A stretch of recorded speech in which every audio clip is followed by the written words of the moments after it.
Hey, everybody. It is Chuck Barone, Friday, April the 5th, 2024.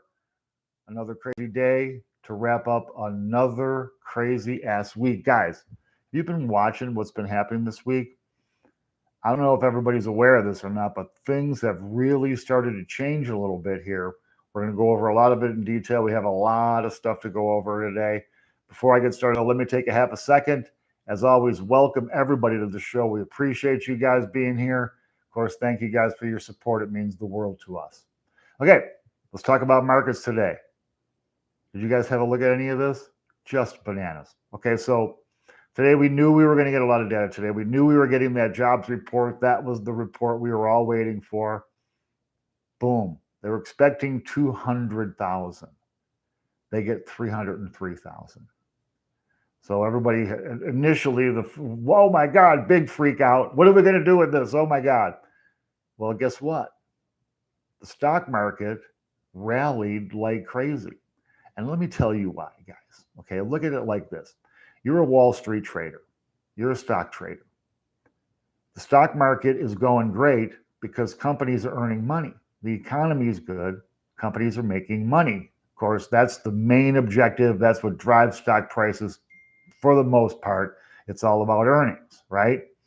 Okay, so companies are earning money. Obviously, jobs are robust. Credit, consumers still spending money. But now look at the backstop you got built in here because you know the Fed wants to lower interest rates. They're just afraid to lower them while the economy's hot because that's a pretty bad inflationary situation there. You know, when you're adding stimulus to an economy that's already doing well, it tends to get out of hand quick. So here's the backstop for these stock traders circling back to that. So check it out. So now they got a great market going crazy, companies earning money. The first sign of any kind of economic fallback, earnings start to go down, layoffs start to go up, whatever it is. They know the Federal Reserve is just waiting to cut rates to help them. So it's like a perfect scenario for stock buyers right now, and the market responded accordingly. So look at these numbers today. The Dow Jones Industrial up 307 points, 38,904 on the Dow. Wow. The NASDAQ jumps 199 points. Now we're at 16,248 on the NASDAQ. The S&P gains 57 points, so that's a broad rally there. 5,204 on the S&P. So the stock market all the way across the board, great day today for stocks. Not so much Tesla, right? But all the rest of the market seemed to have done very, very well, and with good reason. Okay. Now it's still kind of a weird week though, because when it finishes with numbers like this, you think, okay, the market had a good week. Not so much. The Dow actually lost more than 2.5% this week. So it wasn't a great week, but it did finish with a little bit of a rally.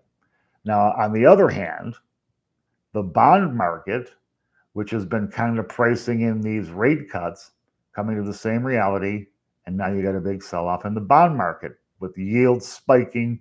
So check it out. The 10-year jumps 7 basis points.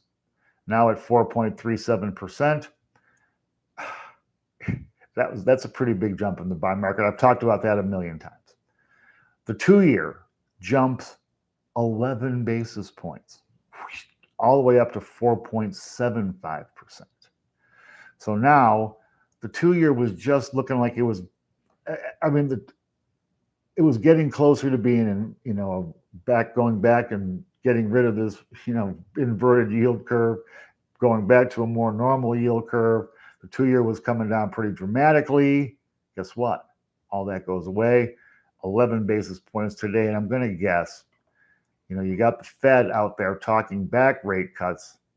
I'm sure this is not the end of the carnage in what's been a horrible, about year and a half for the bond market.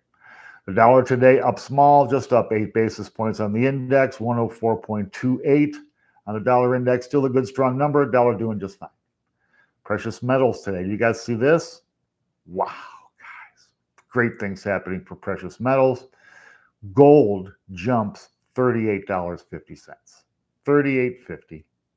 and now sitting, get this number, $2,330.20 for an ounce of gold.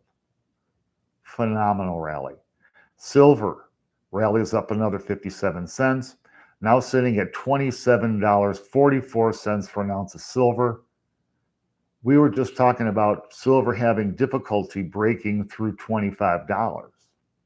Now sitting at almost $27.50, it's almost 10% higher than that. Precious metals outperforming the stock market this year.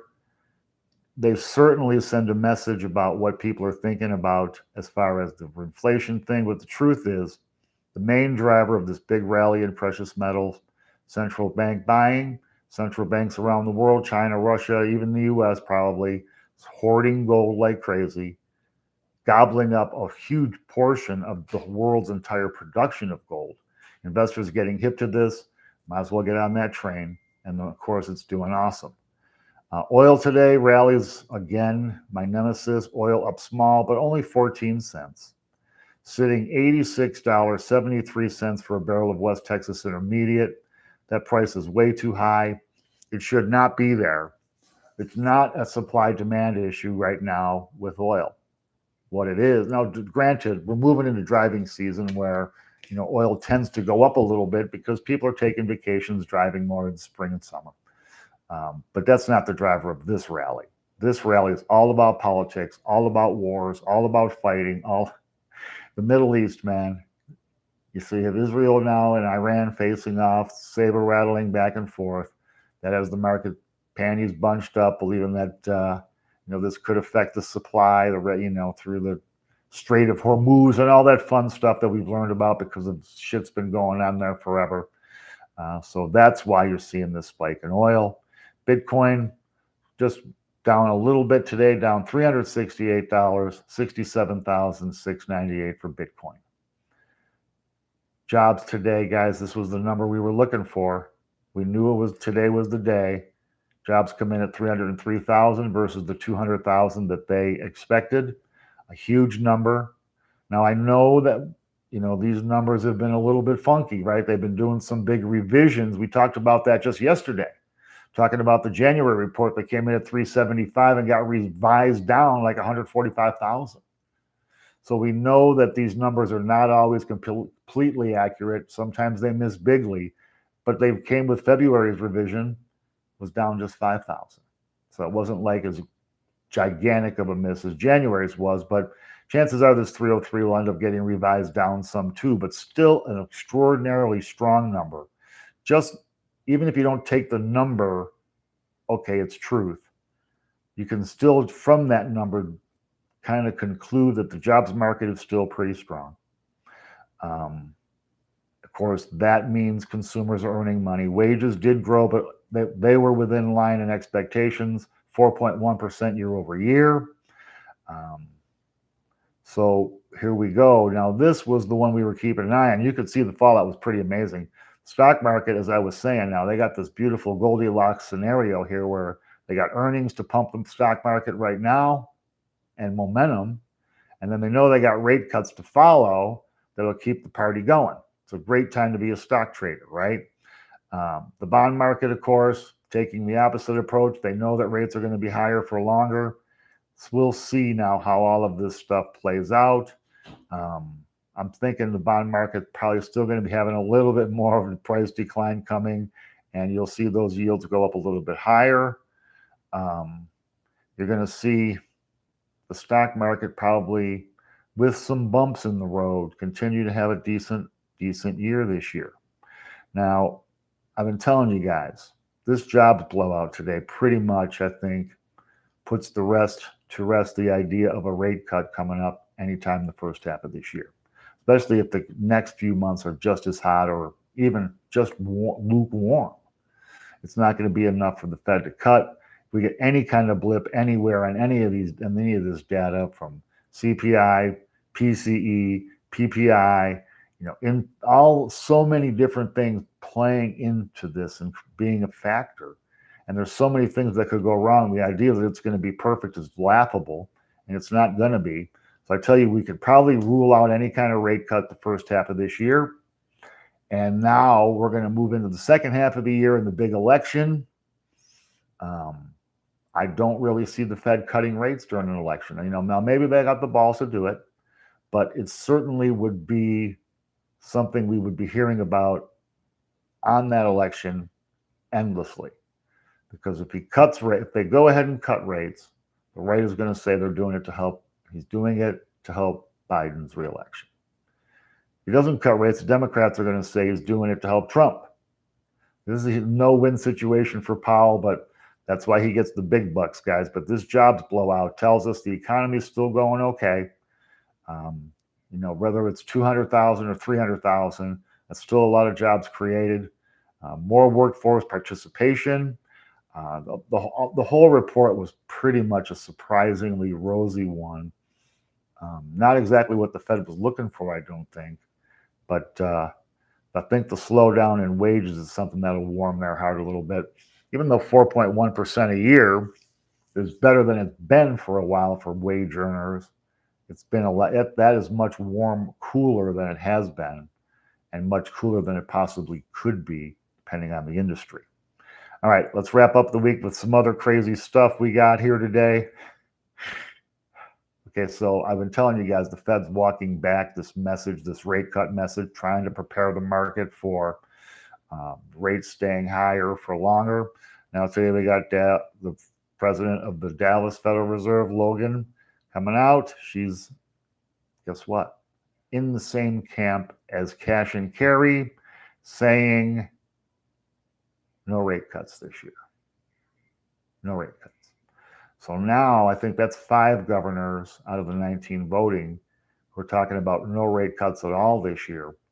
It seems, I don't know if no rate cuts is going to happen, but if they end up getting a 1/4 point rate cut in at the end of the year, I tell you, okay, that isn't anything that's going to be in any way significant or move markets. It just isn't. A 1/4 point rate cut it's nothing. It's a blip. So interesting to see, though, these Fed governors being so bearish. But they want to look vigilant in the inflation fight. Who believes it? And it'll be interesting to see if the market reacts negatively of how they're pricing it, because now the odds of that June rate cut were in the 80s. Now they're down in the 40s. If they move that one off, it's going to be interesting to see how the market reprices those cuts and where they see them coming. That's going to be fascinating. Fed information coming out today on the QT program. They've been tightening. They did quantitative easing where they flooded the market with cash, bought up a bunch of crap bonds, $9 trillion worth. Well, they've been little by little letting those bonds, as they expire, not reinvesting that money into new bonds. And they've actually reduced their balance sheet by 16%, man. Pretty big move.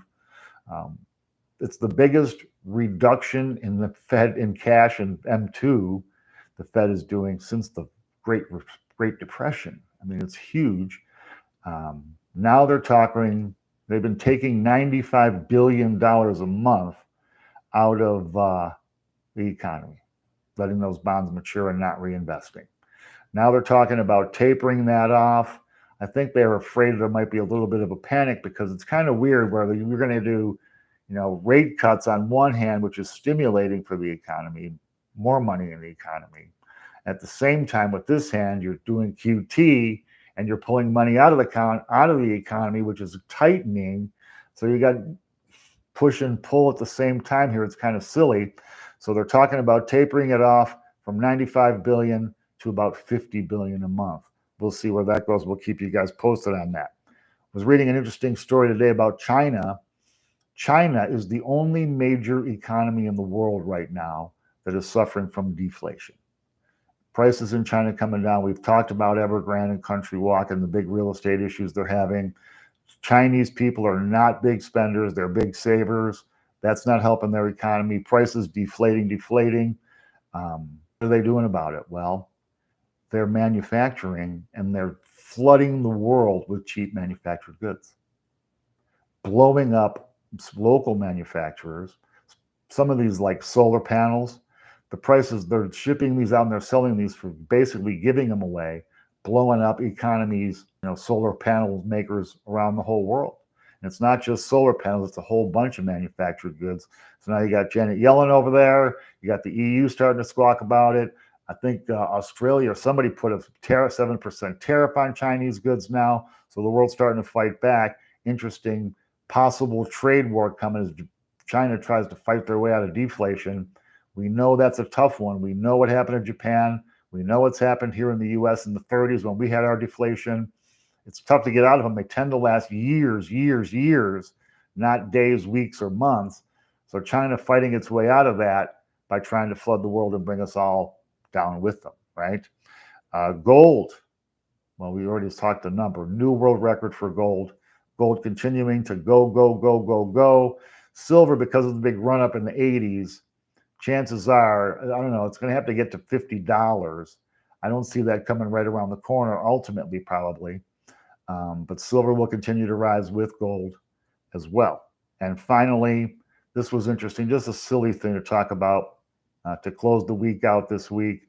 31% of people, they surveyed thousands of people, 31% said that they would date a person specifically for their wealth. That's all. I thought the number would be a lot higher than that, right? But 31% said ugly, tall, fat, whatever. If they're wealthy, I'd date them. I guess the beat goes on in some things in this world, right, guys? Anyway, a crazy week. Now we'll have to see what next week brings us. Everybody go forth and have an awesome weekend. Let's forget about these markets. Let's forget about Wall Street. Let's forget about, our 401ks, our IRAs, and our portfolios for a couple of days. Enjoy your friends and family. Have an super awesome weekend. We'll be back Monday to bring you the news you need. Get everybody ready for the week. Please hit the like button. It changes the algorithm, gets our video out there in front of a few more people. Hit me up in comments. I will be on today chatting with you guys in those comments. I look forward to it. Have a great weekend, everybody. See you next week.